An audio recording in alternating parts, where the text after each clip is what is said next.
Black Jade, a Daiyu Wu mystery. Daiyu Wu Mysteries, book number 1. Written by Gloria Oliver and narrated by Tom Briggs. Di held Prince in her arms as I guided her forward with a light touch at her elbow. The front desk manager spied us crossing the lavishly carpeted room and came out from behind the check-in area to intercept us. It surprised me when the pencil-mustached manager made eye contact with me rather than Di. Her glasses were in place, so there was no way for him to realize that she was blind. At least not yet. "I'm very sorry, but you cannot bring that in here." Di held Prince higher, and he raised his front paws to show he was all about obeying the rules. "I assure you, Prince is a well-behaved canine." The manager ignored Di completely and continued to look and talk only to me.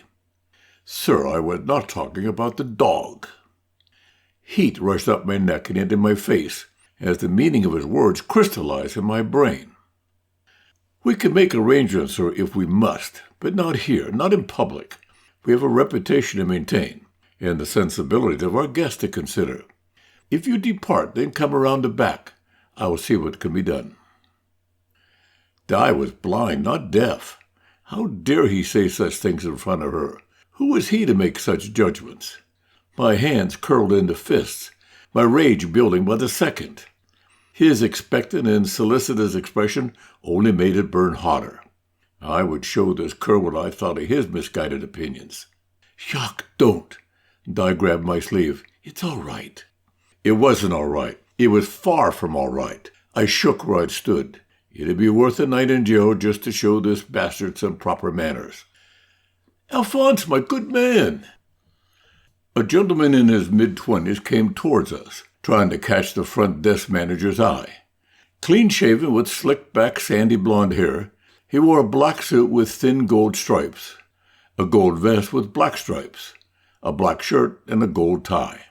With a knowing look in his blue eyes, he flashed a brilliant, pearly white smile. I felt an instant and irrational dislike for him. "So glad I caught you. I meant to let you know I was expecting a special guest today." His gaze roamed Di's length and breadth, then focused solely on Alphonse. He lowered his voice to a bare whisper.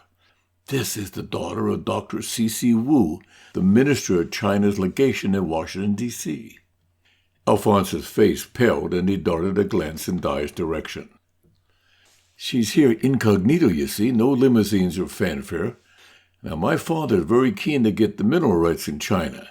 He invited the minister and his family to visit, to show them our famous Texas hospitality. I'm sure you wouldn't want to put the kibosh on Father's plans, now would you?"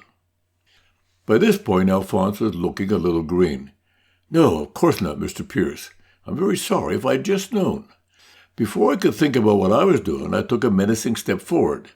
"He's not the one you should apologize to."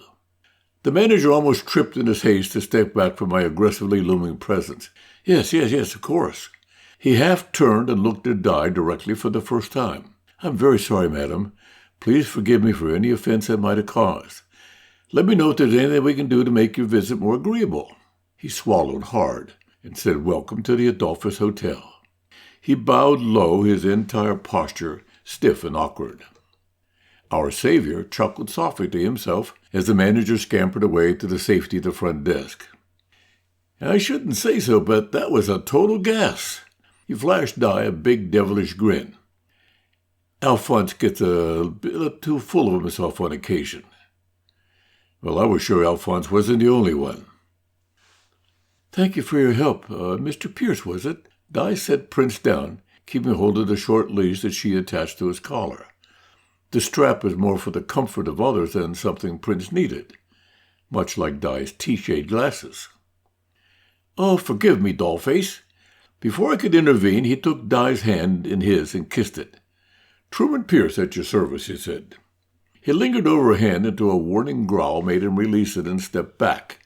Luckily, Prince's loud rumble drowned out my own. I liked this fellow less and less by the moment. The fact that Di's cheeks had gained a bit of color at his attention didn't help matters.